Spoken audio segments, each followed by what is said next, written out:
Hello mga kastorya, Carlos Torres po, and welcome ulit sa Tilaw Lokal. Ngayon, nandito tayo sa Chabanglas Cafe and Resto Bar, sa may tapat lang ng Municipal Hall ng Cabanglasan.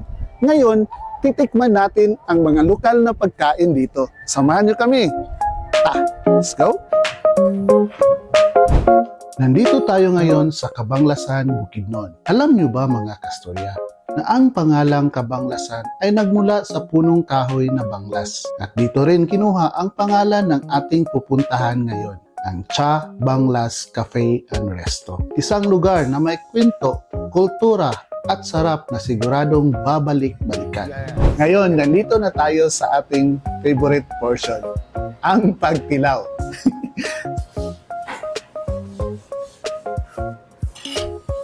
Sarap.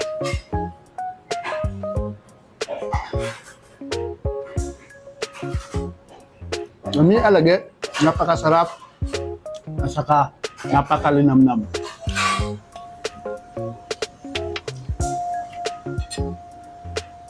Kami alagi, masarap din ito pagkatapos ng inuman.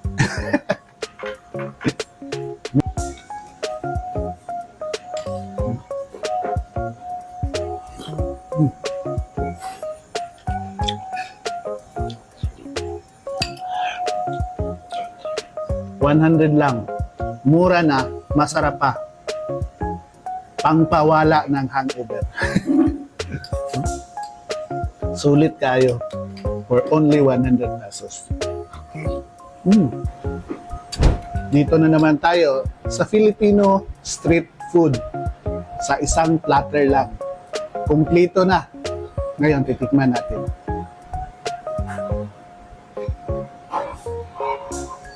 Mayroong tempura.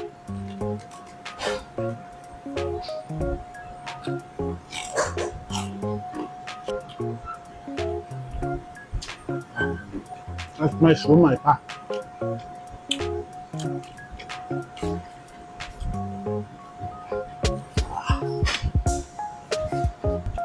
At saka may french fries.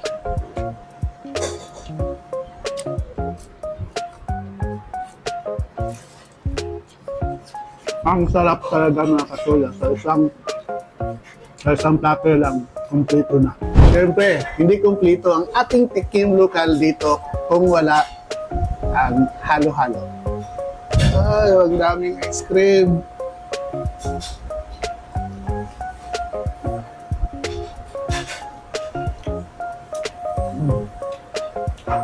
Halo-halo overload. Ang sarap mga kasuya.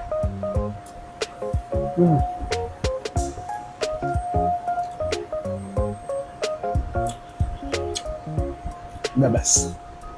Dami alagi. So mga kastorya, kasama natin ngayon ang owner sa Chabanglas Resto Bar, si Sir Archie. Sir, Long time no see. nakabalik yun. Pagbalik. Nakabalik yun ni Sir. Previously, dito mi sa market, Sir ba? Sa food Maliit court. pa to, karon dako na. Tubo siya, Sir. Sakto ra yun, sir. Sir. Kalayan. Yes. Yes, Sir. Congratulations Sir, ha? Salamat, sir. Salamat. Bago pa kita nag-open din ni Sir ba? Katong May lang yun. May lagyan. This year. Okay, Sir. Kindly invite sa atong mga nananaw karon sa atong viewers kung gusto sila mag-ani dinhi. Kung unsa po dayon ang naa dinhi, Sir, operating time po dayon, Sir, ang location. So, once again, sa tanan na gusto mag-chill, mag-snack, mag-dine-in, or simply maski natay resto gyapon sa gabi, sir, so gusto sila mag-inom-inom or gusto sila mag-karaoke, videoke, available pa ta dire. Located ta dire sa SC Commercial Complex, Purok Size, Poblacion, Cabanglasan.